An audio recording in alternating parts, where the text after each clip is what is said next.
House. It's the last thing Joe Biden or the White House needed, another blunder.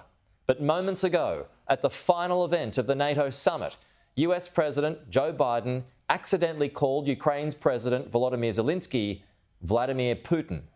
The extraordinary error happened ahead of his high-stakes solo press conference that's expected this hour. And our Washington correspondent, Annalise Nielsen, joins us live. So, Annalise, what did Joe Biden say?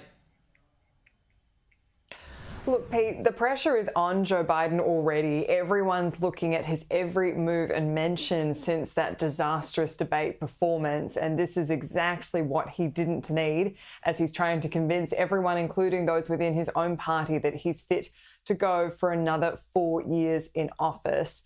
This was an event to mark the end of the NATO summit. They've been bringing together all their allies to talk about support for Ukraine and how much that's going to impact us in the Indo-Pacific as well.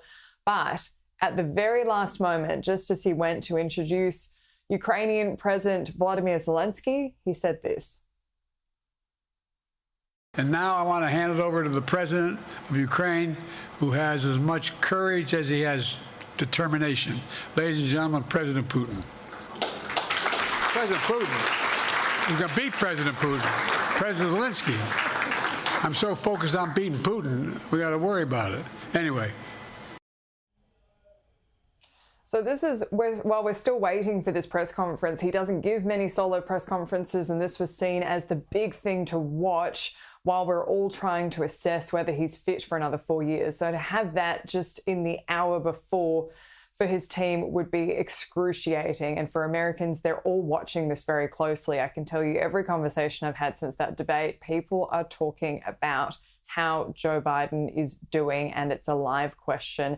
One of the reasons we haven't seen this from Joe Biden before is that he has such a tightly controlled media environment. He does the least media of any modern day US president.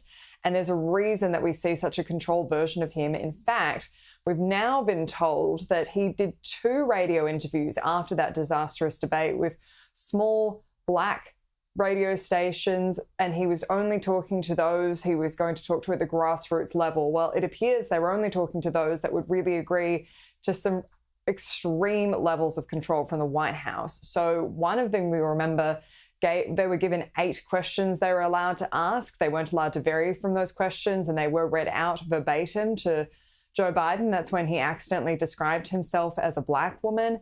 It turns out in this second interview, the radio station has now come out and said that they've done their own internal review, that the production team agreed to edit out 2 missteps within the interview at the request of the White House so that they could publish their own exclusive interview with Joe Biden.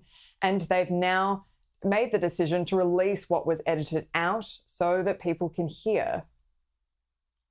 In addition to that, I have more blacks in my administration than any other president, all of the presidents combined, and major positions, cabinet positions. I don't know if they even call for their hanging or not, but they said they're convicted of murder. Pete, I've heard over the last few days in DC, a number of people describe this run again for the White House, Joe Biden's campaign, as terminal. It seems like that it is going to be a complete Herculean effort to try and turn around what is just an imploding campaign situation for Joe Biden. But this is starting also to veer into the conversation that the Republicans have been putting forward for a while about enacting the 25th Amendment. And now that's the protections within the Constitution that would allow for the removal of a president because they're incapacitated. And so when we have these continued issues with his memory, this is going to be wild fodder for the next few months, especially on Capitol Hill. There's no easy process to go through that. That would take a while to explain. I can, but we might want to do that later. At the same time, we're waiting for this press conference to come through. And now he has to go into that room with a press pack that feels they've been deprived, they've been misled for the last few years, and they're facing pressure from people across the country about why we're only finding out about all these issues now, if this is a new problem or if this has been building for some time. So we are waiting for this press conference. This will be a solo press conference, his first one since November of 2023. And Mick Mulvaney before explained just how much is at stake.